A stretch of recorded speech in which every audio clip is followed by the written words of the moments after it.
Ontem nós entrevistamos o candidato Marcelo Ramos, do PR, e hoje o entrevistado é o prefeito de Manaus e candidato à reeleição, Arthur Neto, da coligação Por Uma Só Manaus. Boa tarde, candidato, seja bem-vindo. Boa tarde, prazer muito grande de cumprimentar os telespectadores e de poder falar com você pelos canais do Diário, com esse jornalismo independente que faz, corajoso. Muita honra para mim. Prefeito, o senhor terá 20 minutos para responder todas as perguntas que foram formuladas pela nossa produção e que serão sorteadas no decorrer da entrevista. O cronômetro começa a contar a partir do início da sua primeira resposta. Então, nós vamos começar a sortear as perguntas. E a primeira é: agora no segundo turno ficaram só 2 candidatos. Como é que fica a sua campanha? Muito bem, eu vejo um divisor de águas muito claro. De um lado, um perfil, uma biografia consistente. De outro lado, uma candidatura que se escora em caciques da política e que é apoiada por vários dirigentes partidários, por vários. Eu optei por ficar com o povo e não nos conchavos políticos. O divisor de águas é claro. Se pretende fazer em Manaus o que se fez, por exemplo, na saúde do Estado, que tem sido tão amplamente examinada pela imprensa nacional e pela imprensa local, pela própria Rede Diário: corrupção, incompetência, má gestão, favorecimento a pessoas muito próximas de ex-governador e de um governador. E, de nossa parte, uma candidatura independente, que não tem compromissos com ninguém, que não loteia cargos, que não loteia secretarias, que não assume o compromisso de colocar 3 pessoas sabendo que só tem um lugar. Aqui não assumi nenhuma para nenhum lugar. Alguém que não paga qualquer preço para se eleger qualquer coisa. Alguém que tem uma vida limpa, honrada, de 38 anos, passando por todas as possibilidades de não ser honrado e se mantendo honrado. E eu volto a dizer, do outro lado, velhos caciques da política, uma política antiga, e uma candidatura que não tem trabalho para mostrar, que não tem consistência no que diz, que promete mais do que poderia cumprir.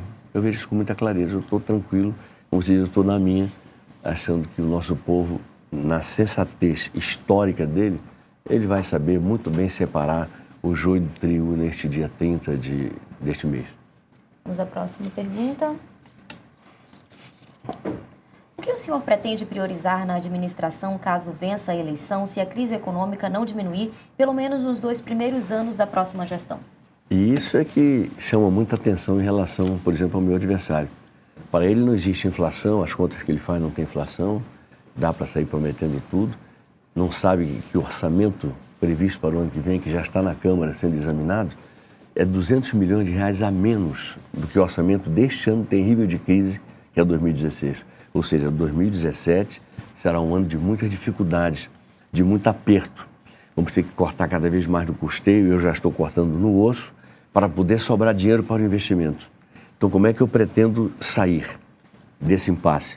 Através de parcerias internacionais, que são aquelas que já estão engatilhadas com a Comissão Andina de Fomento, com o próprio Banco Mundial, com o Banco Interamericano de Desenvolvimento, que é um projeto para nós eliminarmos 50% dos aluguéis de escolas, melhorando cada vez mais o nível de uma educação que melhorou muito. Éramos o 20º, passamos para 11º no índice de desenvolvimento do ensino básico. Eu entendo que aqui nós temos várias prioridades. Uma prioridade de Manaus, cidade de graves problemas, é a emergência. A gente tem que estar pronto para as emergências de Manaus. Eu vou para a rua, junto com as pessoas, para enfrentar os problemas. Agora, o que é bem tradicional, bem importante, prioridade: controlar as finanças públicas, porque senão a gente perde o controle e acontece aqui a falência que aconteceu no governo do estado do Amazonas, que não paga nem o 13º das pessoas e que dificilmente vai poder pagar salário de 13º em dezembro, porque teria que pagar 170%. Pagou 30% do 13º, deixou devendo 70%. Tem que pagar o salário de dezembro, então tem que ter 170%. E eu acho difícil que isso aconteça. Por isso a minha solidariedade aos servidores públicos estaduais, muita solidariedade. eu os vejo em situação de insegurança e de muita dificuldade para tocarem as suas vidas. Prioridade é uma educação cada vez melhor. Se baixamos lá da rabeira e fomos para o 11º, com elogios da revista Veja, da revista Exame, com elogios do Ministério da Educação, nós vamos ficar entre os 10, com certeza, no próximo IDEB. Eu gostaria que entre os 5. É um trabalho para ser feito e eu agradeço aos professores. Os professores foram sensacionais, corretos, aplicados. Agradeço a equipe da secretária Kátia e agradeço muito, muito fortemente aos pais e às crianças, porque nós temos um entrosamento hoje que, no contato nosso com as famílias, diminuiu em 57% a evasão escolar, que hoje era de 5%, agora é de apenas 2%. Então nós estamos muito prontos, já temos 5%, legal, olha aí, estou vendo, o tempo está voando. Mas as prioridades são educação, saúde, 51 obras essenciais de saúde, 41 UBS construídas, sendo 26 novas, 10 ampliadas, 10 reformadas, o horário estendido que beneficiou mais de 800 mil pessoas com essa própria extensão do horário. Então, a saúde, a infraestrutura, drenagem, fizemos mais de 500 quilômetros de drenagem, mais de 200 quilômetros de vias asfaltadas entre novas e as que foram completamente recuperadas, iluminação a LED para ajudar na segurança, que é uma obrigação do Estado, que não a cumpre, e nós gostaríamos muito de ajudar, porque acredito no secretário, acredito nos seus assessores principais. Em outras palavras, Manaus é a prioridade, é governar com dinheiro no bolso, com dinheiro no caixa, para nós podermos dar conta de uma crise que vai ser terrível em 17 e em 18, 2017 e 2018. Então, Manaus é a prioridade. Primeiro organiza como organizamos as finanças e depois busca parcerias para enfrentar o lago encapelado, o rio revolto que nós temos pela frente. Vamos à nossa próxima pergunta. Candidato, um assunto que não pode ficar de fora da campanha é a Operação Maus Caminhos da Polícia Federal, que encontrou desvios de 120 milhões de reais da saúde no Amazonas. Como é que o senhor analisa essa operação?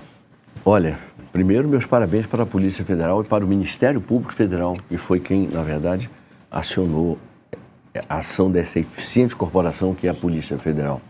Em segundo lugar, eu não creio que sejam 120 milhões. Infelizmente, eu imagino mais.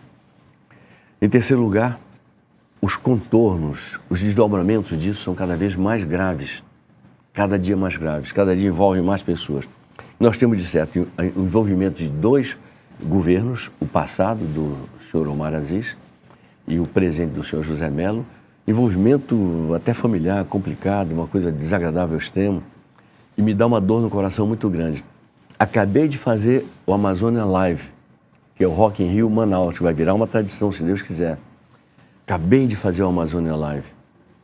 Vendemos Manaus para o mundo inteiro. Tínhamos saído das Olimpíadas, vendendo Manaus para o mundo inteiro. Já tínhamos feito a Copa do Mundo com isso, foi considerada a melhor cidade da Copa pela FIFA, vendendo Manaus para o mundo inteiro. Aí vem um escândalo desse. Essa coisa terrível, essa coisa nojenta, que faz com que hoje pessoas estejam morrendo nos hospitais. Tem alguém morrendo neste minuto. Eu não posso dizer o nome, nem idade, nem sexo, mas nós sabemos que alguém está morrendo neste momento. Por quê? Porque faltou competência? Também. Mas porque fizeram corrupção com o dinheiro da saúde. Que entregaram para uma empresa sob inexigibilidade de licitação, para uma empresa que veio programadamente para assaltar os cofres públicos através da saúde. Isso me revolta, porque enquanto a gente abre aparelhos, eles dizem que vão fechar aparelhos. E eu já fui ao presidente Temer e disse: presidente Temer, o que eles fecharem a gente abre, basta o senhor estar do meu lado.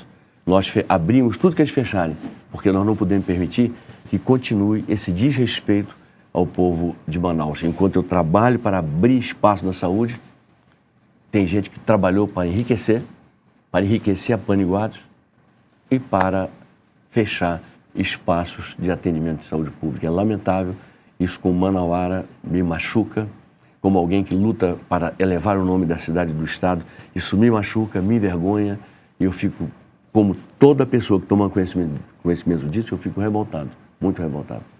Vamos à próxima pergunta, então. Na questão do transporte, qual é a melhor alternativa que o senhor considera para um transporte de massa em Manaus? É possível que um dia a cidade venha a ter um metrô? Olha, metrô de superfície seria possível, aquele metrô subterrâneo jamais. É muito caro, é assim, quem tem, quem não tem, não vai ter mais. Mas eu opto pelo BRT. Nós temos um acordo já muito avançado com o Ministério das Cidades, o ministro Bruno Araújo, para que ele financie, através do governo federal, para que o governo federal financie, o BRT. Nós temos, são cerca de 50 quilômetros de linhas a leste-sul e a norte-sul.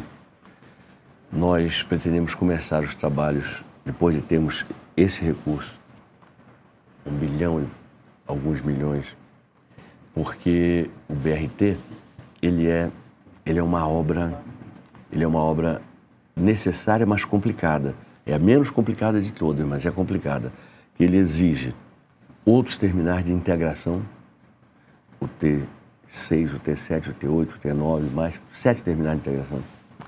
Ele exige 4 estações intermediárias.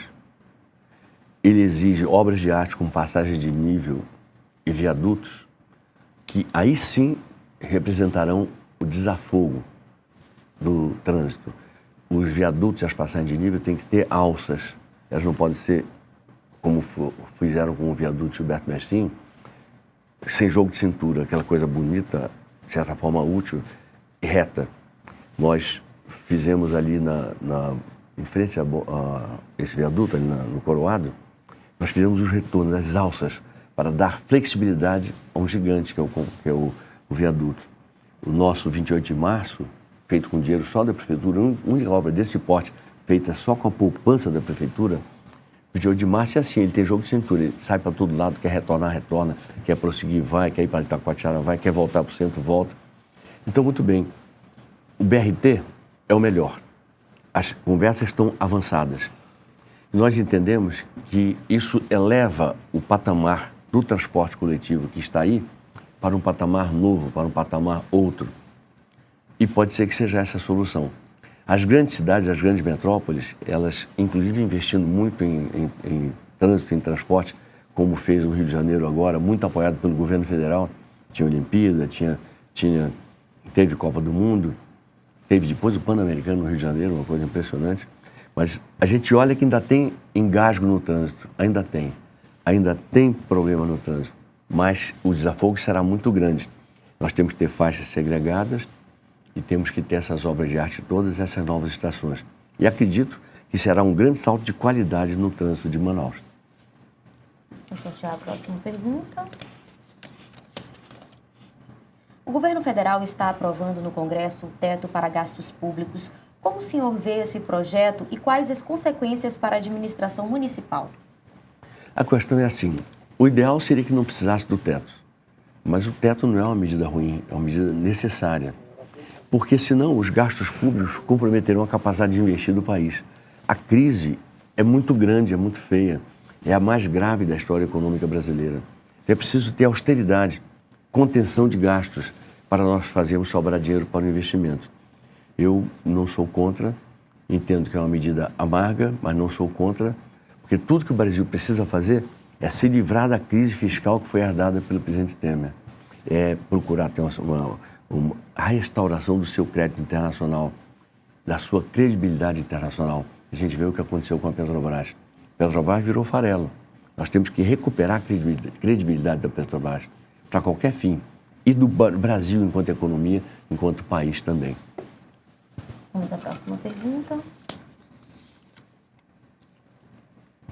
Historicamente, o estado de São Paulo tem dado dor de cabeça ao Amazonas no que se convencionou chamar de guerra fiscal. Na eleição do último dia 2 de outubro, o candidato do seu partido, PSDB, venceu a eleição para a Prefeitura Paulista. Agora, com a Prefeitura e governo do estado do PSDB, Manaus ainda deve temer São Paulo? Não, olha, eu não temo São Paulo, não. É assim, tem interesses. Eu fui senador e deputado federal por 20 anos, né?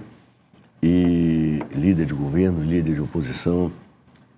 E por isso eu me candidato a ser prefeito de Manaus, porque para ser prefeito de Manaus, Não dá para não ter experiência nenhuma, não dá para não ter feito nada na vida pública, praticamente. É preciso ter muita bagagem, muita história por trás, muita biografia. Então, veja só, a gente tem que enfrentar São Paulo toda vez que for necessário. A gente tem que enfrentar essa guerra fiscal pedindo uma reforma tributária que resguarde os interesses da Zona Franca, os diferenciais a favor da Zona Franca, mas que seja uma reforma tributária justa, que estabeleça a capacidade de equalização das oportunidades. Então, é necessária a reforma tributária. É difícil de fazer, mas necessária. A gente enfrenta São Paulo toda vez que acontece alguma coisa. Outro dia surgiu um boato de que estariam prejudicando um setor que viria para cá. Eu imediatamente corri para o governador Alckmin, para o governador Serra, mantendo o diálogo, e era apenas um boato, não havia nada de concreto. Mas eu fiquei sempre muito atento.